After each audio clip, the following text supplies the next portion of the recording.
gracious Mobile, Alabama opens its homes and hearts and extends its traditional hospitality to young ladies from every state in the Union who hope to achieve the inspiring title, America's Junior Miss.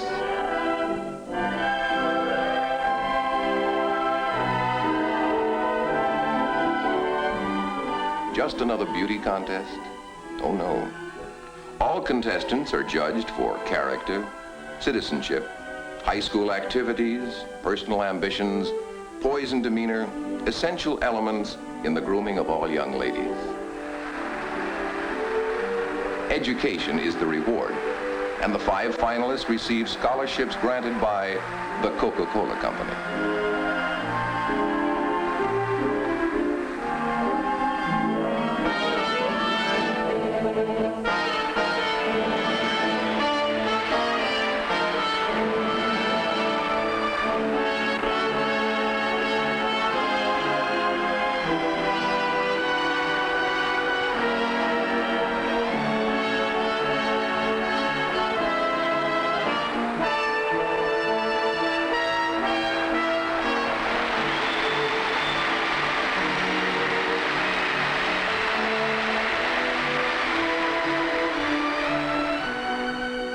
America's Junior Miss is symbolic of the nation's ideal high school senior girl. The most appropriate person to tell us about the most important social function, the high school prom.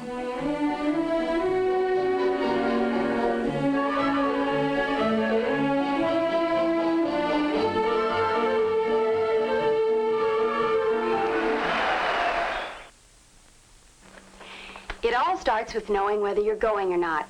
And with whom. It helps if the boy is early with the invitation. That way the girl feels she's his first choice. And naturally it's only fair that the girl accept or reject as soon as possible. In most places it's customary for the boy to give the invitation in person or by telephone. Hello? Hi, Mary. This is Dick. Oh, hi, Dick. How are you? Fine. Hey, I hear you were great in the game last Saturday. Boy, it sure was a close one. Yeah, but we pulled through all right. Hey, maybe now we'll go on and win the championship. Well, I sure hope so. Say, Mary, as you know, the prom's the 24th. I think it's going to be a lot of fun. Would you like to go with me? Dick, it sounds great. I'd love to. And Jack said his folks are fixing a midnight supper for our crowd after the dance. That'll be fun. So we'll be late getting home. Will that be all right? Oh, I'm sure it will be. But why don't you let me check with Mother tonight? How about if I pick you up at 7:30? That's fine. Good. See you then. Goodbye, Dick, and thanks for calling. Just little things, a few thoughtful courtesies, ensure the success of this very special evening. The boy thinks ahead. Make sure of transportation early. When's this thing gonna run? I don't know. Guess about 2 months. I'm getting a little anxious myself. Dad, I have a date for the prom. I'd like to use the car. Well, did you ask your mother? She said it was all right. It's okay with you. I've got no objection, as long as you take care of it. I treat it as if it were my very own. The girl thinks ahead, too, with all the excitement and enthusiasm that only a prom can bring. The dress gets a second look at home, and the dream of a big evening is well on its way. Naturally, her closest friend gets all the details, down to the last scene. And the color, Linda, is just perfect. It's a delicate pale yellow with tiny daisies scattered on the skirt and across the top. Oh, it sounds neat. Well, yours sounds great, too. I can hardly wait to see it. And girls aren't the only ones who are concerned about clothes for this occasion. The word's out. Everybody's going to wear a tux. Well, all I have is a black one. What do you think? Sounds okay. I think I'm going to wait and find out what Mary's dress is like. Maybe I can wear my white dinner jacket. No suits, though. Right. It's formal, all the way. See ya.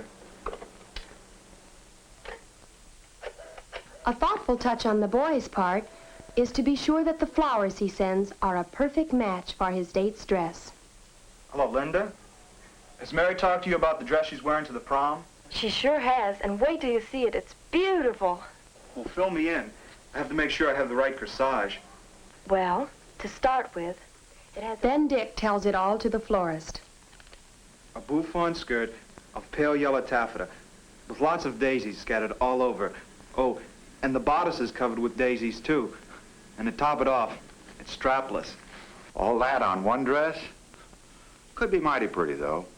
I guess so. But what kind of corsage do you get for a dress that's covered with daisies? Well, there's one thing for sure. We don't put any flowers on the dress.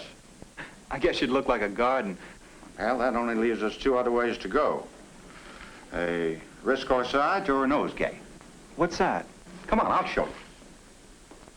By finding out exactly what kind of flowers to send, the boy avoids disappointments, such as color clashes, or problems such as what to do with the shoulder corsage when his date shows up in a strapless gown.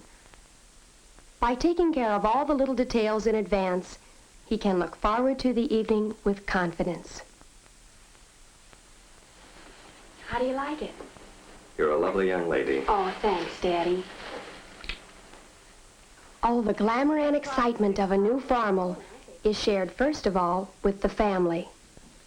Just little things, but they do make a big difference. The girl shows her thoughtfulness by being ready on time.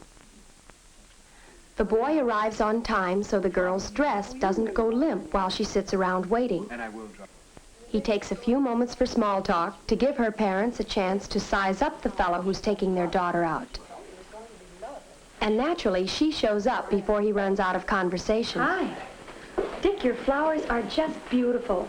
They're perfect with my dress. Well, I have to admit, I had a little help. They are lovely, Dick. Aren't and they? dear, you just look beautiful. Oh, thank you. Say, if you two don't want to be late, you better be on your way. All right. Good night, Mom. Good night. Dad. Good night, sweetheart. Night. Dick, have a nice time. Oh, we will. See you later. Good night, Dick. Night. And have fun. So with ease, the big evening begins.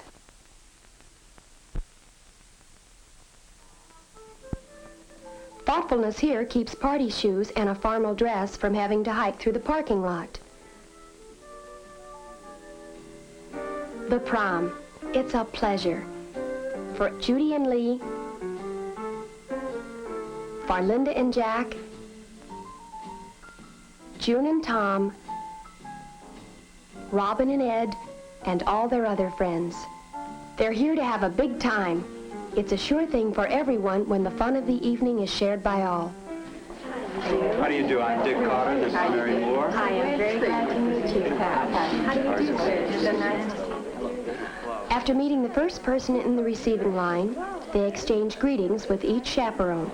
I'm so glad to know you. I'm Mrs. Bell. From now on, dancing and fun are one and the same thing for the boy and girl, and the couples usually exchange dances within their own group. The boy fills out the girl's dance program. Of course, he takes the first and last dance and also writes in 4 others, leaving 1 dance each for Jack, Tom, Lee, and Ed. The program is a way of keeping dances straight and also gives the couples a chance to dance with each other.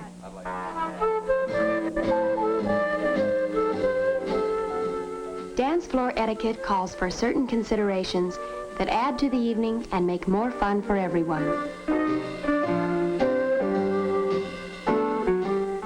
The girl precedes the boy to the dance floor. The boy goes first when there's such a crowd that he needs to open the way.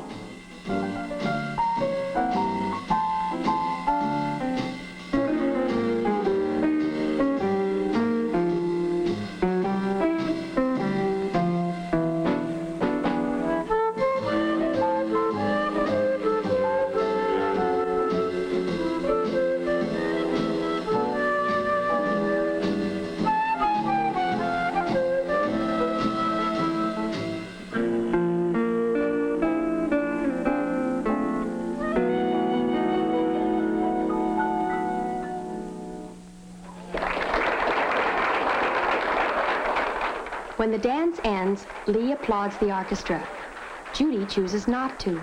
Either way is correct. Very much for the dance. It was fun. Let's see what this Lee escorts Judy off the dance floor so that she's not stranded. He leaves her with her next partner, or friends.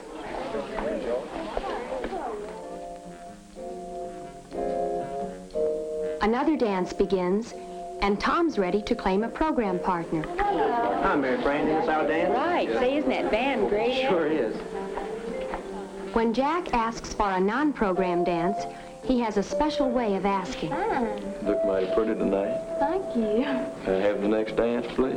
I'd love to. Didn't I see you in Smooth, isn't he?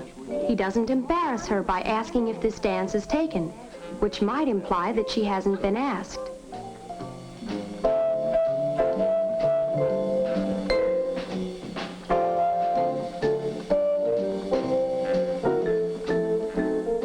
Lee is courteous to a cut-in. It never occurs to him to refuse. Lee knows the cut-in should be considerate also, and not come back later when he's dancing again with June.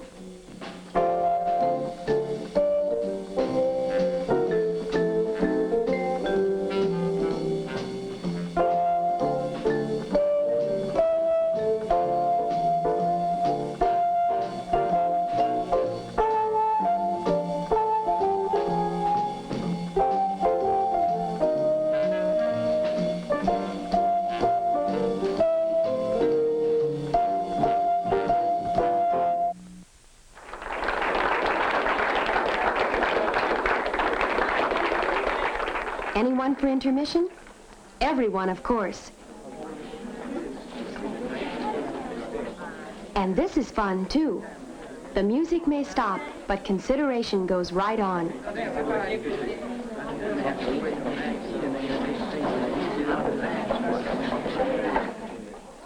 Another example of consideration. Someone remembers that chaperones like refreshments, too. And they also enjoy joining in the conversation. Couples who usually keep their group very small find that widening their circle, sharing the intermission with others, makes the evening more fun for everybody.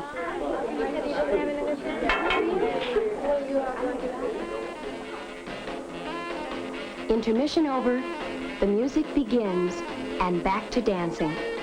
Well, for most couples anyway.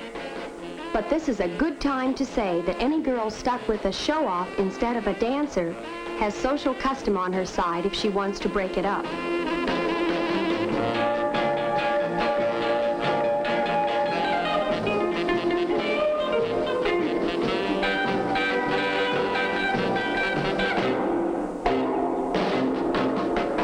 Dance floor collisions happen now and then. Excuse me, that's quite all right. But even though Linda just might have been at fault, the boy takes the blame. No casualties, and the dancing goes on.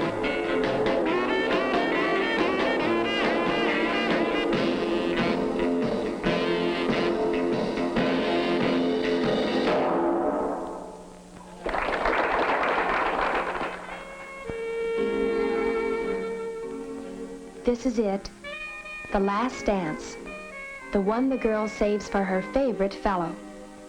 Linda for Jack, and Judy for Lee. June for Tom. Robin for Ed.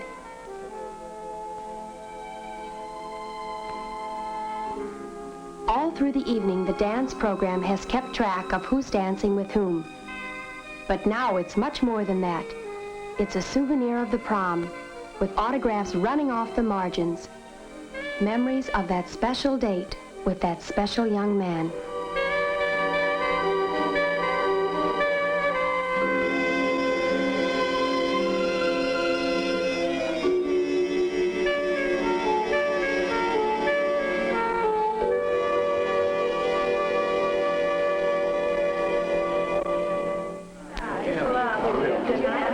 Now it's time to say goodnight to the chaperones. Good night. Good night. Good night, Miss Bell. Enjoyed it. I'm so glad you did. Everything was just so fun. Enjoyed it. Good night. Good night. I'm so glad you came. Good night.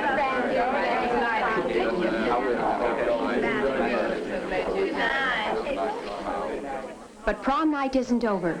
Whether it's a snack on the way home or a more formal buffet at Jack's house, the evening continues in the same way, with graciousness, consideration, and fun.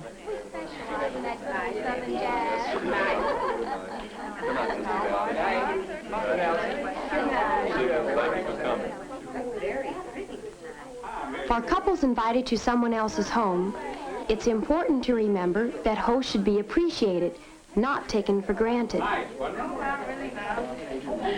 Okay, how are you? How are you? I haven't seen you. Hi there, Robin. And the genuine hospitality of Mr. and Mrs. Nelson puts the final touch on a perfect evening. You have a good time tonight? Oh, I had a wonderful time. I enjoyed having you. Considerate escorts make sure their dates don't have to remind them that it's time to go. Bye-bye. Y'all be good. Night. Oh, Robin, are you going already? Wish you wouldn't leave so soon. I'm so glad you could come. We had a wonderful time. Thank you very The much. pleasure was all ours, Robin. Have your mother call me tomorrow morning, Robin. Bye. Good night. Oh, we enjoyed having you. Thank you, sir. Hurry back. Bye-bye. Night. Night.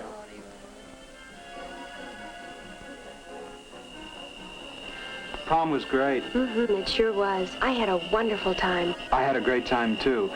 I think it was because of you. See you tomorrow?